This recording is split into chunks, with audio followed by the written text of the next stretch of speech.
Ici nous sommes à Lemba, Canriche. Bipayi wapi toye kota honorable Daniel Safou. Aye vraiment kosalisa misala na ye vraiment. Parce que souvent on dit que malobaye le kaibelete mais misala nde emonana. Donc mani bazo sala déjà misala bazo déboucher. Ba canal nyonso oyo ezalaki ya kotonda vraiment na mai na ba salité m'excuse ba copal ba chasser poto bazo bongisa masolo na pepe ezalaka toujours na terrain mpona kopesa bino vraiment ba information na ngonga na yango bino moko bozomona tozokende malembe ti tokokoma esika ye moko kolobela biso mpona organisation oyo asali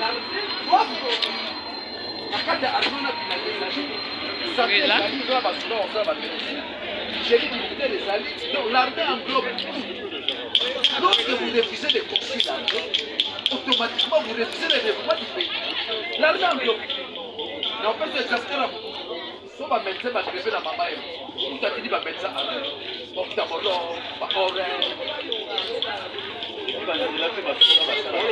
j'ai dit militaire, non, c'est la vérité. On peut m'apprendre sur le canal.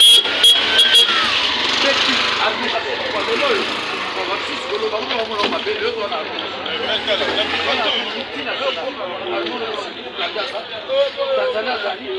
Rwanda Zali, on va me dire comment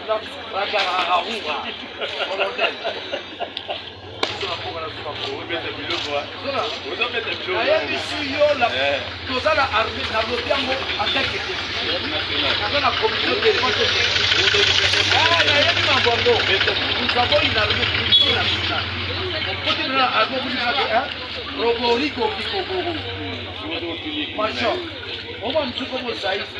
Vous étiez. Moi, on a déjà pour les amis. Kabini ka beaucoup de zali là beaucoup. Non, il y a des gens là qui vont battre la Kagame. Et vous savez les deux mecs. Eh, ya Kagame va battre la Kagame. Vous savez les bazali. Baza. Eh, on m'a parlé. Colonel Zaï. On a pas porté de. C'est comme ça que nous avons une armée multinationale. Mais pour que les Congo déclenchent son développement, faut que banano pas construire la ville. Banane pas ça.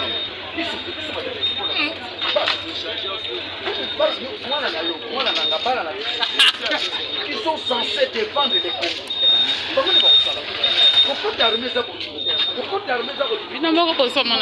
je ne vais pas vraiment parler trop. C'est pas dire que oh, si je parle, je soutiens Daniel Safou, mais les œuvres, c'est les œuvres qui parlent. C'est les œuvres qui parlent.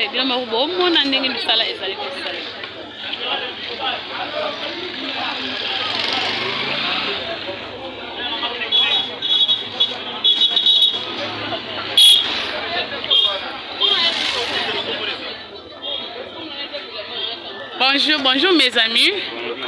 Tomoni bino bosimbi ba pao na maboko bozo tia bopeto na ebite organisation na nyango a organiser yango po bo tia bopeto bo.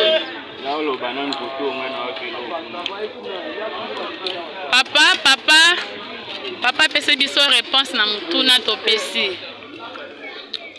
Cher papa. Oko côté. Oko kolobate. C'est bien.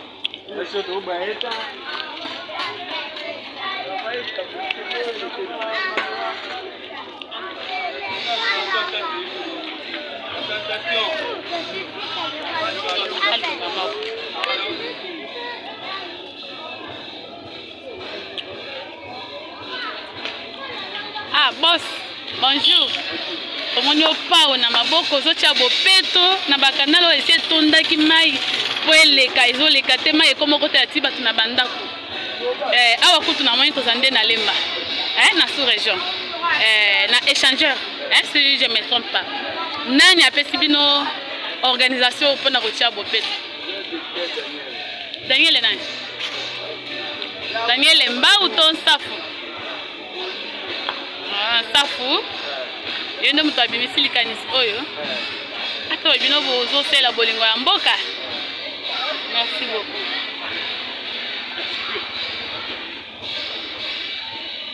Allez, Jean-Jacques. Oui, ndeko ya. Ya solo. Merci.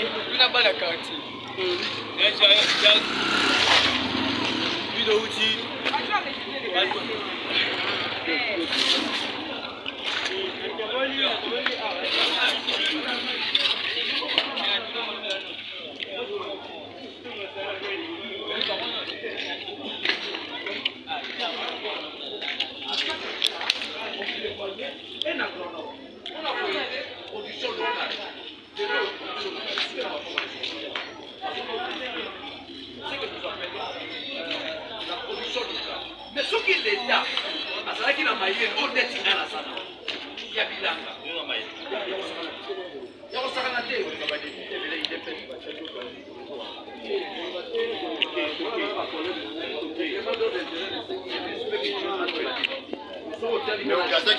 L'équipe Bango va débuter tout bazar pour la mener lutte. Daniel Safou c'est la symbole de la lutte. Le long on va mawa mutaleki na TV. Oh Kabila limbisa biso. Kabila député. Kabila avait une seule philosophie, la destruction du Congo. Mais le long battu par insuffisance mentale, par carence d'arguments. Aleki na TV oh Kabila limbisa biso. Kabila détruit ce pays. Nous avons un livre, le passé du Congo, le présent du Congo, l'avenir du Congo. Quand je prends le passé du Congo, donc je prends toute la colonisation, le mandat, Mobutu a commis président, en Nyongi Biso 32 ans de dictature, Laurent Désiré Kabila. Mais quand je prends l'avènement after, là il s'agit du présent du Congo. C'est aussi colonisation. Mobutu, c'est le passé du Congo. Mais c'est aussi Laurent Désiré Kabila, entré after. Nous démarrons le présent du Congo. Tu prends Laurent Désiré Kabila, doublé avec Joseph Kabila, c'est le présent du Congo. Vous prenez Félix Tshisekedi, c'est le présent du Congo. Mais la fin, en 2023, c'est la fin du présent du Congo. Maintenant, il faut l'avenir du Congo. Et l'avenir du Congo, il faut de l'intelligence. Il faut de l'intelligence. Nous avons proposé un livre dans Route Rail, Mwanda Bounia. C'est déjà le début du commencement pour qu'on voit comme un concurrentiel. Dans le pays aussi. Donc, ça, les routes Rail, Rail va dire Mwanda, et ceux qui na Bounia. C'est déjà, ça traverse les Congo dans son ensemble. Depuis ça, on a dégoûté. Ngala bandeko lobango. Soki mutu yako kamba Congo, ayoko kamba Congo. Asali raïté a échoué. Koluke échec il a été. Le plus grand échec de ceux qui dirigent le Congo, dans les cas na raï. Otali Kabila salaki raï, ye muta kimola ko. Le président Félix Kasumba ba Nazakuna te ngapo na kaka sala raï. Sala raï. Ce qui fait que ça sera qui là, il est un peu journaliste. Dès non, on vient que oh, on met ça, on met ça là. On met ça là, mais Nabi a sauvé les choses à locomotive. Tout notre monnaie. Il y a une fois, et ça là. Et vous, ma posa est. La locomotive de ça là. Bon, locomotive ça là, il faut pour la télé. Très bien. Nabi ça c'est là, il y a une locomotive ça là. Là, l'objet on a jamais une locomotive. Nous tout on va diriger Congo. Oui, Bikala. De toute façon, on va commettre soit faire la matière. On va faire la matière. Garage. Nous aux autres, Congo central, Bani Nagara. Le l'homme là va se mater. Bakaricho va au diable fouiller. Et où tu es qui t'en a garé. Vous comprenez? Lorsque tu viens diriger les Congo et qu'on a porté d'une vision, tu gagnes. Nous monde n'a rien à ça. Pourquoi la mécommission? J'ai mené une lutte dans ce pays. Na regretté na profiter parce qu'on a aucune dégoût na Péro Luawa. Ils ont obtenu ça Kabila, tout ça Kabila té. Péro Luawa, grâce aux aliments de métier au Kosa. Ils ont agi muta Kabila. Kosa na digital. On continue Jeannette Kabila. Yo Péro Luawa. Oloba kutu basala banyongolo bafuta te. Depuis quand les gars yo budisa Kabila, budisa Kabila té. Baki pile pesa Kabila okenda kinga kati. Okenda kinga kati. Batu babunda liti na mboko bayebani. Les airs tamboué. Daniel Saf, Gisèle Vouanga. Moni ba bukebai. Batu babundi liti wana. Yo na nataki komona. Yo Péro Luawa. Zakre pa ya abunsa. Zakre ma boli. Yo zakre am tabafani. Ya mtatimbi kwa mtu kwa na. Liti sana parti na liti za vocation. Nous avons mené une lutte dans ce pays.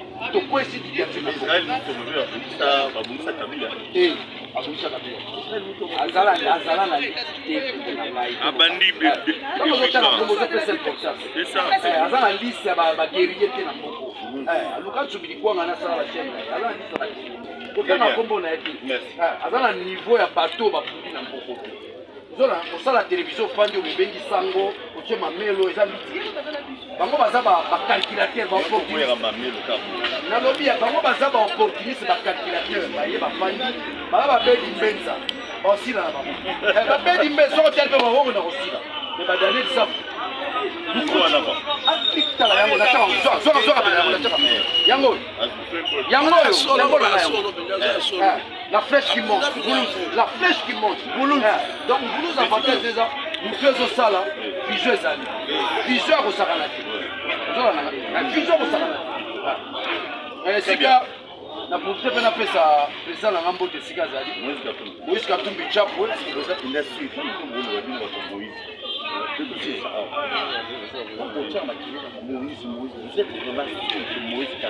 dans ce pays. Parce que l'action est à ça, un achat d'action est limité. Mais comment ça me donne? Donc il nous répond les gars.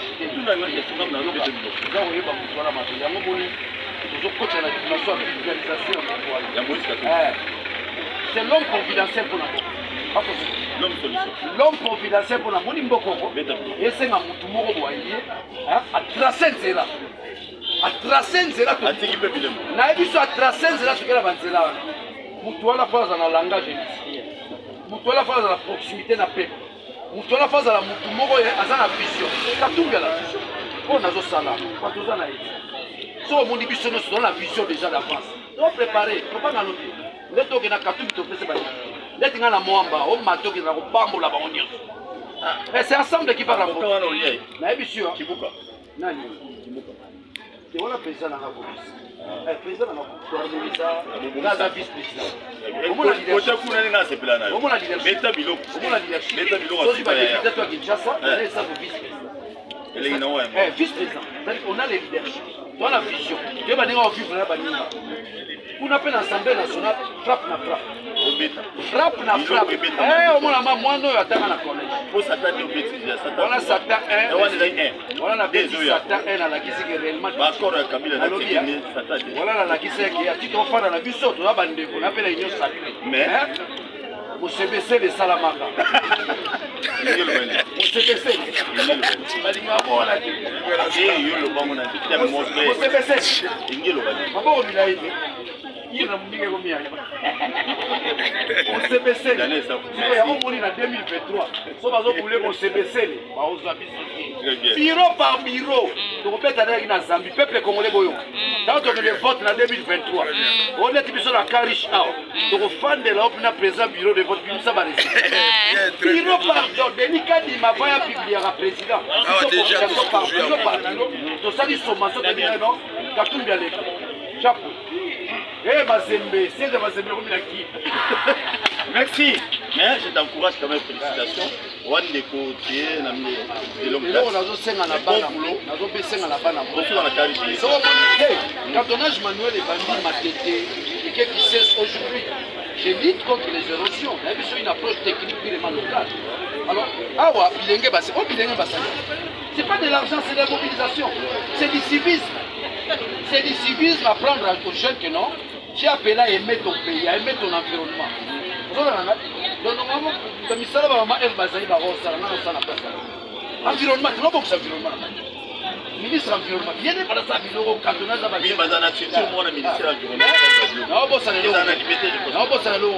Non, jeune à Kinshasa, il y a Congo Mobimba. Il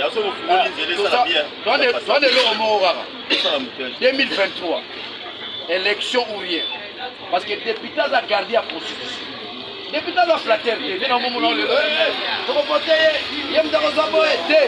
députés, c'est les gardiens de la constitution. Les gardiens du pacte républicain. Il y a moins de pipi à la mission. Donc, Banaki, 2023, élection. Oui, oui, la mission d'explication. Oh, moi, tout ça, les acteurs, au fond de la foufou, au fond de la soupe, au fond de la michopon tabac, Nicolas va monter en boulot. Batumba. Ah, donc ça a dit 17, puis ça a 17 et ça. On ne accordera même pas une minute. 2020.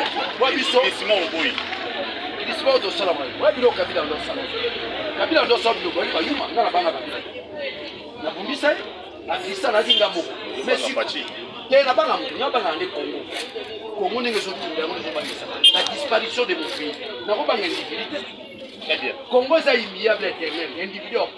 Mon étoile, nous sommes au banque pour moi et mon rôle de se péter bien. Atigana ba 2 semaines à couper la maison bangaye. Namboko la lutte que moi j'ai menée dans ce pays, nous allons continuer d'y pour la moussa. Et à moi nous allons continuer pendant nos changements on a. Pour la moussa ba jeune balongo la kubanga. C'était la lutte de Tshisekedi de Wamulumba. Lutte de Tshisekedi de Wamulumba tourne autour ya kolongo la mutu kubanga. Parce que bangi Mobutu atikali. Sur bangi Joseph Kabila atikali. Sur bangi Félix a remis dictateur. Le peuple dans sa dimension citoyenne. Il y a Chandra Bengue dictateur. Mais là, on a condamné l'être actif au roi. Félix a un grand frère. Au-delà de l'attribution du président de la République, il y a un peu. Il y a papa. Il y a Noko la famille. Il faut une intelligence pour critiquer la personne. Il y a moyen pour critiquer son finger. Donc, je condamne le comportement à Pérou. Et puis, on peut voir la Kinshasa. Bapero loa so hollandais moi na commune bayaka kabru akitiki akomi kinois. Donc nous dénonçons comportement ya refus biso ba kisa to finga.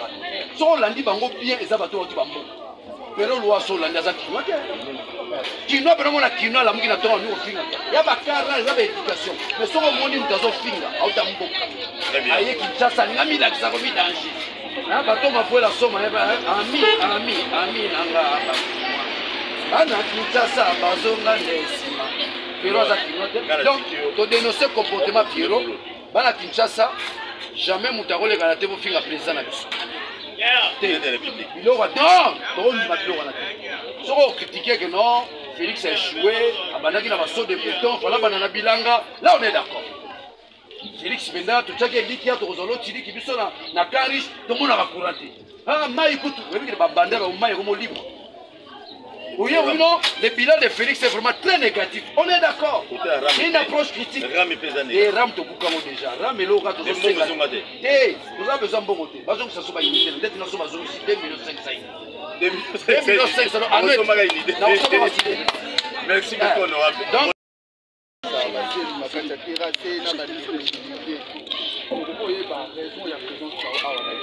et continue. La raison, mais à possible des amours. Nabotala ba Kinshasa lolenge za kokendela. Ce qui biso ba imboka to tshema bokote to kolela ka boka. Nazongisi matondo na ndeko nanga Jean-Philippe Pambate. Nazali moko elengo na telemela ka kimbuta la kabafu. Mino na moni likabafu ça va. Moi changement zali. Nabotala Gentini na kimbuta mwa bokese. Nazongisi matondo na papa akobala musala oh nyoso tozo tshema boko oya bengi kingo pe ngana benga au cantonnage manuel. L'intelligence doit être accompagnée de concepts. Cantonnage manuel kokire sika bandeko bafandi mai ekota kalanda donc kokire boko mai eleki mai bapesa kenzela na kisasa mai azali suda nzela te mai akomi koboma bala esika kofanda ezali susu te bongo engumba Kinshasa za monene ataye gouverneur abundi na lolenge na ye na kokoka te soki biso bayimboka totelemi te biso mpe totya maboko wana likambo ya liboso ya mibale c'est aussi du civisme kotalisa ete yo elenge yo mama yo tata esika ofandi esengeli bongo ezala esika eza na bopeto. C'est un enseignement eza na moto moko mayele ya mugreke alobi soki moto akosala mabe parce qu'il y a du mabe. Donc on le malam akosala malam. L'homme fait le mal parce qu'il ne connaît pas les biens. Le jour il connaîtra les biens, il les fera nécessairement. Socrate. Et ça n'est pas du sous moko likambo naza ko milengela. Na ba pesa kaka mingongo. Balo batelobi. Bino soki boye bosi mingongo bokena bino bokoyaka ka popo senga mingongo te. Ngala sana bango. On a bengi bongo la députation de proximité naza na population locale ntango nyonso nakoki kolamusa bango ntango nyonso nakoki kotelemisa bango oyo nakoloba bakoyoka pamba te nazalaka na bango nasalaka mosala na bango omoni ngai te naza na babote natikiki député na ngai awa nakosalela citoyen mwana mboka je suis un citoyen congolais avant d'être député en tant que citoyen nakosala na bandeko na ngai mosala kokoba mai oyo kouta kuna esengeli mai wana ezwa nzela mai wana eza na nzela te pamba bakanivo nyonso eza bouche yango tokofongola bakanivo tokofongola kuna so liboso na mikolo bikoya kaka na biso na bilenge bokomona tokosisa mbano ya mai ndenge kotondaka na babalabala na kati kaka misalo naza na bango ntango nyonso bakangi elenge moto akuti kasho maladi naza na bango nakokoma mosala na ngai oyo bapesaki ngai yango mosala na mosala kuna mpe na etando ya parlement nakosala mosala nalakisi bwanya na mayele donc ntina nango omoni awa omoni tosali bilamba mpona kotalisa te cantonage yango mpe kokoawa tuna mosusu ezali te cantonage manuel ebandaki na matete elekani bongo na kisensu bokomona na kisensu tozokombattre érosion de manière technique mais locale zwi basaki tie mabele mpona te érosion na nyonso tokosala eza mbela tokobwaka na bayeba kokamba biso eza mbela tobwaki na papa faci eza mbela tobwaki na papa gouverneur ngobila eza mbela tobwaki na mwana na biso Jean Saka bourgmestre eza mbela tokolakisa te utokala Kinshasa cartonnage ezalaki oyo babengaka la voirie urbaine eza lisusu te commune nyonso ezalaki na voirie nango lembe ezalaki na voirie urbaine matete ezalaki na voirie urbaine ngunga ezalaki mpenza te pamba te tokomona ntango tozalaki bana babenga epompa kisi epompa ekopompe kisi mpona kobengana bilinga salite ezalaki na Kinshasa te Kinshasa lelo totondi bakuyakuya bayebele batondi na Kinshasa Kinshasa elongo ndenge ezalaki mais nous qui aimons cette ville toza na eliki ete Kinshasa ekozongaka ndenge ezalaka kala mais mpona ezonga ndenge ezalaka kala esengi bongo tozala bolingo ya Kinshasa esengi bongo mpe bapesa makoki na gouverneur ya Kinshasa mpona kotombola voirie urbaine mais eza lisusu mbela mpona nini tovota des projets na engumba Kinshasa tovota projet ya réhabilitation ya voirie urbaine tovota projet ya mbongo ebele oyo tobengi Kinshasa elenda yango nga nazoya na kosala misala oyo nabwaka mbela bamona ete botiki karishi na ngai wapi karishi toza na lotiriki te karishi toza na likambo ya mai karishi toza na likambo soki mbula ebeti tokomi bajaki shang soki mbula ebeti na karishi okomi karateka foso te kiai oke koto kiai okwei koto yango nalobi mosala ngo ki député soki natikali kaka na parlement karishi na ngai ekobénéficie mais nakamelikia na projet tovotaki Kinshasa elenda na projet totuki kovote sur réhabilitation ya voirie urbaine nasengi na bakonzi botika karishi te namoni misala ebandi na matete iyo namoni misala ebandi na mwa nzela kisensu kuna de la paix iyo bongo karishi papa gouverneur musala ekobanda mokolo nini bongo karishi tokozwaka lotiriki mokolo nini tala mbela nabwaki na bakonzi nazongisi matono na gouverneur oyo mpe asungaka ngai na nzela cantonage manuel ntango nyonso asungaka nga mpomba te ezali continuité ya programme na ye ya kini mopeto nazongisi mpe matono na bilenga karish bamama karish batata karish botika ngai te o tokoba se na mosalo mokolo nakoyelaka bino nasenga bino mingongo bokopesa be mwana na bino mingongo mpo nazali moko ya kati na bino na nzela misala na nzela kolobela karish tala maloba na koya koloba yango wana nabwaki mpe mbela na bandeko nanga badepute soki tolobi tobanda kosalaka misala baproximité lolenge ya bacantonnage manuel tokoki mpe kosunga mpe gouverneur tokoki mpe kosunga mpe mokonzi ya mboka tata Félix Tshisekedi tala maloba na ngai naloba yango wana tofala bana na masangu loba me oleko finga ye aza tata aza noko aza ya na biso ape nini président de la république yo leko finga ye bato bakumisa babetolo maboko na mikolo koya tokozilaka bukechu ba précaution bukechu akolakisa bana biso kofinga qu'est-ce que nous tolakisa bana biso lobi bofingaka bakonzi te mikolo koya tozoluka méthode nini ya kostope bato bazofinga nous avons stoppé la montée de l'insurrection po tostopanga donc Pierrot Luau esika ozali masa na ngai tika komeka te. Ce n'est pas une éducation que la sabane a souvent fait en présent. Qui peut critiquer totalement la classe. L'esprit critique. L'esprit critique est là. Mais qu'on finit là pour notre boy. Toboyi, banakin, qu'on finit à tes présents, à finir à tes présents malédiction. D'abord, on finit à Bakonzamboka, et on m'a kata, on m'a kaka, on m'a kata. Dans la dit pas, c'est ça.